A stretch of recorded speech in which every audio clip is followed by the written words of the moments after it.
Okay, today we're going to talk about the 3 things you need to do before the new year. So before 2021 shows up, which seems impossible that it's coming so soon, but it's almost here. There's a few things, well, a lot of things I'm sure that we all need to do to prepare our businesses for the new year. But I want to talk about these 3 important things. So let us take a look. So they're going to include how to audit your update. So definitely taking the time to look at audit and update your website, taking the time to look at what you have out there and if it's current, if it's up to date, if it's really working for you, or if you need to spend some time updating it, taking some time to really, add some new content, spice it up, anything that you need. The other thing we're going to talk about is content calendar, looking at how you should look at the future and create your content calendar and some helpful tips there. And then also optimizing your social media profiles. That's something that's really important to do on a regular basis. And the new year is always a great way to just kind of think through it because it's a natural reset. So those are our top 3 things. It's a lot of content to get through today, but don't worry, we'll make it. All right, first up, let's talk about auditing your website. And I want to mention this new update that I just read about earlier this week, and has kind of been in the SEO world, like kind of the talk of the town over the last few months, is this new Google Core update. And so what Google does is they regularly update their algorithm. They're regularly updating everything about Google. And so recently they did a major overhaul of the platform and how they index content, how they rank content, all of those different things. And so that was back in May. So over the last 5 months, 6 months, however long it's been, a lot of SEO experts have been looking at how it's impacted their search results. It's looking at how they need to update and change the way that they optimize their client web pages. And Google finally announced these 3 big changes. So we've always known that the load time for your website is a big piece in usability. It's a big piece in keeping people on your site, but Google is officially saying like this is one of the top #1 things that we are going to use to rank your site. So if you have a really slow website, even if it has the content people are looking for, they're not going to rank it as high as another site that has a great and quick load time. The second thing is interactivity. So it's looking at, just how do these things work together? How user friendly is it? And that kind of goes hands in hand with visual stability. So is it easy to use? Is it easy to read? Is it accessible? Is it something that people are going to be happy they clicked on? All in all, you're going to want to make sure that your site is optimized to be the best option for someone looking for the answers that they're looking for, right? So if they are looking for an answer to digital marketing, I want to make sure that my site not only loads quickly, but that it is user-friendly, so it's easy to navigate, that it's not overwhelming in color or design or structure, and that it's really easy to kind of flow through. So all of those things Google looks at. Don't ask me how they know everything. There's a lot of different pieces and data that they take into account. And then the other pieces that they're talking about is mobile friendliness. So definitely if your site is not currently responsive to mobile, and that's even looking at tablets and all these different screen sizes, making sure that it can go across any device, ensuring that it's safe browsing. So if you're not familiar with it, something to look into is making sure that your SSL certificate is up to date. That's basically a certificate that tells the internet that your domain is safe, that you're not going to hack people, that it's not something sketchy. Kind of the same thing with HTTPS is it's just another way to secure your site. And then no intrusive interstitials. Basically just making sure that your site is easy to operate, that it's safe, and that people can go and navigate on your site without too much of a hassle. So that's just a quick run through. There's a lot that goes into every single piece of these, but now is a great time to start looking at that because this all is going to be full force by May of 2021. So you do have time, but it can also take a lot of time to really get these things in check. So just a piece there to remember. So as you're auditing your site, knowing these things in your mind, there's a couple different tools that you can use to Audit. So the first one is Google Search Console, and the second one I like is the Website Grader. Both of these are free tools that you can find online. So the Google Search Console is something that I highly recommend having attached to your site all the time. And it just kind of gives you a heads up when things are going wrong or going right. So you can look and see not only the traffic that you have, but also, you know, how fast is your site loading? Do you need to compress files? Are your you know, are people navigating through your site easily? All those different pieces. And then the HubSpot Website Grader is kind of a very quick overview. So you could do definitely checking on your site load time. They tell you about different on-page navigation issues and optimization issues. And then I offer with Westfall Digital Strategies a website audit. So that's something I'm doing for a couple of clients this month, which I'm really excited about. And I look not just at the technical pieces of your site, but also at the design. So looking and saying, okay, are there pieces here that, you know, you as the owner and someone who looks at it all the time and designed it, maybe there's things that you won't see. So like I just did this for a client and it was really fun and super awesome, but there were pieces of it that she didn't quite realize were not going to be helpful. So navigation titles even that didn't make sense, right? They didn't track. So you clicked on one thing and it took you to a web page that technically was that information, but it was titled differently. So all those pieces, including accessibility, so making sure that people who have any kind of visual impairments or any issues like that, that even the colors you're choosing, the backgrounds that you use, all those different pieces are, you know, in alignment and optimized. And so that's really helpful. So if you want to know more about any of these, feel free to reach out, but definitely check out Google Search Console and HubSpot Website Grader. Those are great first place kind of starting points to kind of get you through that website audit. The next piece is planning your content calendar. So taking your time to really think through what are you going to write about for this next year, or take videos of, or like what kind of content are you going to put out there to attract more people. Content is a great way to market your business for a variety of reasons. So one is if you create long form content like for example, blogs or webinars or videos of any kind, you can take all of that and break it into pieces and use it to promote your business on different platforms. So like, for example, I post a blog every Monday, right? It goes out in my newsletter. So that's one piece of content. And then I take that blog and every single piece of social media that I create that week, I can pull from the blog. So on Monday, I share a topic or a point from that blog. On Tuesday, I might do a question related to that same topic. You know, I spice it up and make it different, but it's allowing me to really kind of drag that content out. And especially for people who maybe aren't subscribed to my newsletter or don't read the blog for any other reason, they can see it on these other platforms and it'll bring them to my website, to the blog. They'll want to learn more, hopefully, and all of those different pieces. And that's all from one piece of content, right? So it gives me a lot of freedom and I don't have to reinvent the wheel every time I want to share something. So planning out your content is really helpful because for me, at least, I know I get up every week and I'm like, okay, I don't even know what I'm writing this Tuesday morning at 6 a.m. Oh, let me go look at my content calendar. Oh, I'm going to be writing about this. Okay, I can sit down, I can write about that. And it's because I've already thought of it. I've already planned it out. I've already been thinking about it to some extent.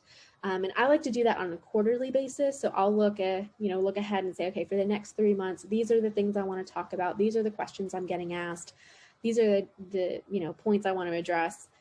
I'm already thinking about those things. And obviously you're going to be writing about topics that you know, things that you understand, things that you are an expert in, or have some level of knowledge that you want to share with others. And so hopefully those things will be easy for you to at least sit down and start to outline and start to work through, right? So taking the time to schedule this out is super helpful. So the first thing that you want to do if you're not really sure where to start is to select your topics. So you could just sit down and think and write out, and this is what I do all the time. I just write out like the top 10 things people have asked me recently, the top questions I constantly am getting, the biggest concerns clients have, or even the biggest misconceptions they have, right? So all of these things that become or are pain points for my clients, I sit down and I think about them and I just list them out. And then from there, I can organize them into an actual publishing calendar. So I can sit down and think, okay, I know that for, this month, I want to bring in some new web design clients. Okay, well, I want to promote web design. Let me look at the web design questions I have just written down, and I'll answer those first. Okay, I'll plug those into my calendar for this upcoming month. And then the rest of those, I do the same thing across the next couple months. So think through, and that's a great piece too, is like all this content should be promoting your business and helping people want to get to know you and hire you. So if there's something specific that you want to have people talk to you about, contact you about, hire you for, focus on creating content around that. Right? I have a lot of social media clients right now, which is awesome, but I'm not necessarily looking to take on a whole lot more. And so I want to promote other services in my business, right? And so I might shy away from some of the social media content because I want to focus on showcasing some of the other knowledge I have and get people interested in talking to me about some of these other services, right? So if you're kind of in that same boat, think through what is it that you really want to promote? What is it that you really want people to do? And create content around that to support them, kind of keeping you top of mind, right? If I'm always talking about social media and I'm never talking about web design, why would someone want to talk to me about web design? They may not even know that I offer that. So thinking about what you want to sell or how you want to connect with people is really important as well. And then schedule time to create that content. I've talked about this a couple of times in the past, but I'm a morning person. I actually work really well in the morning and I'm most creative in the morning. And I like to do the things that require kind of deep thought first thing in the morning. So a lot of times what that looks like is 6 a.m. is I get up and I'm writing my content at 6 a.m. and I write blogs for a couple other clients of mine, and I'll even do that for them, right? So Monday morning, I write a blog for a client because I want to get that done first. And then Tuesday mornings at 6 a.m., I'm writing blogs for me. And for my business. And so I know that that's exactly what's happening every week. I don't have to think twice about it. And most of the time, no one is reaching out to me or bothering me or needing anything from me at 6 a.m. except for my puppy, right? She wants attention. She wants to go outside, all that fun stuff. But pick some time in your schedule. If you're not like me, if you work better at night or maybe the middle of the day, schedule that time into your week or your month or whenever you're creating it, and make that an appointment, and then turn off any distractions. If you have kids or someone at home who wants your attention, see if there's some way that you can, come up with an agreement and say, hey, look, from this time to this time, you cannot talk to me. I'm not available. You can go to this person. Like, if you have a husband and some kids, tell those kids, hey, you got to go bug your dad, right? Ask him questions. Or just wait an hour and I will come get you, whatever it is. That's really helpful for me whenever I'm having to kind of figure those things out, as I turn off all my distractions and focus on what I'm doing. And then the key piece of this is stick to that schedule. The nice thing about 6 a.m. is I really don't have an excuse, right? I often honestly use it as an excuse to avoid working out, which is a different issue, but sticking to your schedule is really important. So make sure that you're giving yourself every opportunity to do that and to create this discipline. I've been doing this for months now, creating content and vlogs every single week. And I'm now so efficient at it because I've done it for so long. I wrote my blog for next week, for next Monday, this week. And I believe it took me like an hour and a half, maybe, maybe not even that, right? Because I'd already thought about it. I knew what I wanted to talk about. I had it planned out, and I've been doing this so long that I know exactly what I want to create and how to create it, and all that fun stuff. Plus I have an amazing editor who double checks all of my mistakes, right? And he makes it so much better. So that's a big key piece of creating your content and planning it, is actually sticking to your schedule. All right, now let's talk a little bit about social media profiles. So just like you audited your website, the first thing you're going to want to do is audit your platforms. So the way that I do this is I just pull them up one by one and I give them a look, and I think about, okay, what worked and what didn't work this year? Not just the post, but the platform. So was there a platform that you spent time with or working on and creating content for, and you did not see any results. That could be maybe you didn't gain a lot of followers, maybe you didn't gain any new clients from it, all those different pieces, and really assess like, okay, did I even use the platform well? Like, did I post once a month or once a day? Did I post sporadically or did I have a schedule? Did I provide any real content, or was it kind of just whatever was on my mind? Think through what you did and then how it worked and whether or not you can consider it a success. If the platform took a lot of your time and energy and provided no results, you may want to consider pulling back or even getting rid of it, right? You may, if you had a platform that worked a lot and really well and brought you a lot of new clients, definitely doubling down on that for next year could be exciting and helpful. And maybe you found a middle ground. Or maybe if you're like me, a lot of my platforms I found in my audit was I was trying to do so many things at once that I wasn't able to do any of them really, really well, right? I wasn't able to take on all of the opportunities and really utilize the entire platform to build my business. And that's okay. I recognize that, and I'm able to say, okay, these are the things I want to focus on. These are the things that work best for me. And then these are the platforms I really just want to maintain. So think about that and then consider, what's going to work best and what platforms you want to update. So that third piece is updating the content on your profile. So making sure that your, elevator pitch that you have listed or your bio is clear, that it's concise, that it's accurate. Sometimes, or I know a lot of us have changed our businesses in this past year to some extent. So making sure that you have all that information there. Maybe you need to refresh your profile picture or your headers or all those different pieces, right? So thinking about what content is actually on your profiles. Okay, so that's a quick audit. I think I even skipped to some of these. So here's how you do it, right? So update your bio, refresh your cover photos, add new keywords. So if there's something that you want to be found for, Google does search these things. So for example, making sure that you're including marketing, agency or, co-working space or lawyer or whatever it is that you do in your bio or in the content that people see first is going to be really, really helpful. And then making sure that any links are working. So if there's a broken link, that's obviously not going to be great. And sometimes it's really easy to kind of let those things slide. There's so many places that you can put links. Like I know on Facebook, there's so much information you can put on Facebook. And so it's really easy to have things just kind of fall out of place. So if you have a link somewhere, make sure to double check it. Maybe you want to update it or link it to something different. Maybe you weren't getting the traction that you wanted, and so you need to link to something different. And then definitely updating your profile image could be helpful too if you have a new headshot, or if you just want to, maybe add some illustration to it, do something fun. There's a lot of cool things going on right now that you can do with your profile picture that could be exciting.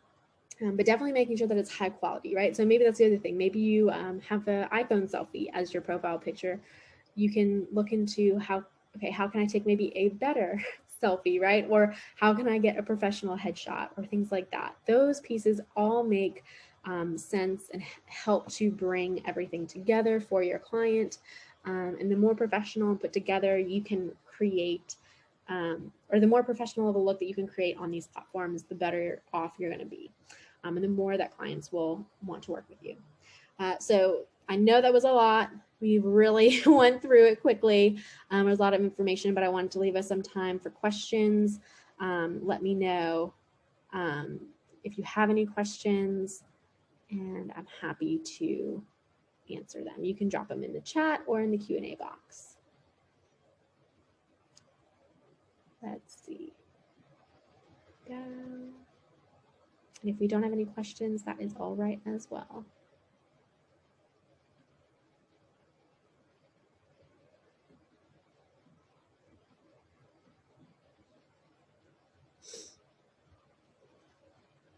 Ooh, okay, Lori, great question. You got a score of 90 on the assessment. Is that good enough? I'd say that's a good score. 90 is a good score.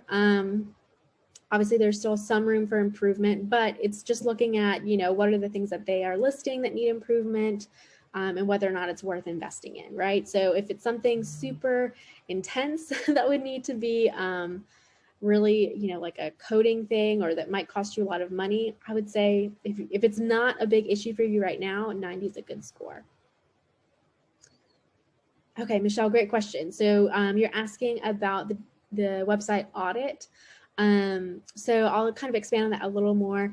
So basically what I do is I take your website and I look through it and I look at kind of that technical piece. So I'll run it through similar platforms like the HubSpot assessment and, you know, like Google Analytics, all that kind of fun stuff, and look at those pieces and see, okay, what are some image sizes that maybe need to be reduced? Are there headings that are out of place? All that thing, those different things. But what I also do is I look at your on page, like page by page on your website, what works and what doesn't, basically, right? So as kind of like a new set of eyes, I can go in and say, okay, when I click on this link and it takes me to this page, but that's not what I was expecting, right? So all of these little pieces help, because if I am a client and that's what I'm experiencing, I'm more likely to leave your website or to kind of have a negative connotation to your business if things don't work the way I want, right? Even if I don't actively think that, it's kind of like, oh, this took me where I didn't want it to go.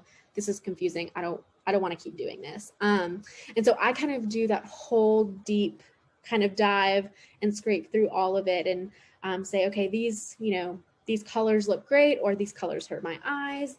And even looking at like some accessibility. So there's different pieces of like, okay, if you have this color paired with this color, people who are colorblind aren't going to know this, right? So for example, something that a lot of people don't think about is the fact that people can be are colorblind. And so if they go to your site and they have to choose between two different options based on a specific color or something like that, it's going to be tough, right? Or if you're really relying on colors to help designate and show where people are supposed to go, if I can't see that color, then I can't function through your website, those kinds of pieces.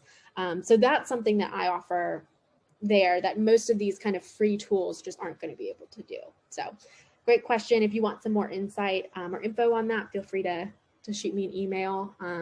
I've been doing that for a couple clients recently, and it's a fun time for me, right? I just get to go look at these websites and kind of give some insight and thought there. Oh, good Lord. I'm glad that makes sense. Awesome. Yeah, and I definitely like to just pop into that Hootsuite HubSpot website grader every so often, and I just check up on my site. I recently did that for my website, and I was like, ooh, I got some work to do. I've got to make sure that things are, working correctly and that they're loading on time, all that fun stuff. Awesome. Well, those are some great questions, you guys. I think got 5 minutes left, which is great. So if you have any other questions, feel free to send me an email. I'm happy to talk through them with you. So like I mentioned, I'll definitely be sending the follow-up email this evening with a recording. So if you want to go back through, check on anything, and it also will have this PowerPoint, and I've included some links in the comments, so you can definitely check those out. We won't have a mini session the week of Thanksgiving because it'll be Thanksgiving. So that is great. And I hope you guys will have fun stuffing your faces as much as I will. And then next week's topic is I'm going to talk about how to write a great blog, right? So we just talked about all this content creation. If you're uncertain about writing blogs or maybe have never done that, next week I will be touching on that. So it'll be super fun. And I've been doing it for a while, so I'm really excited to share. So that'll be great. Oh, Lori, I'm glad you like that idea with using bits of your blogs as a social media content. I kind of call them like micro blogs. It's really fun. All right, awesome. Well, I am so glad you guys were able to join me today, and I can't wait for the weekend. So I hope you guys are going to have a great one yourself, and I will see you back next week. Bye.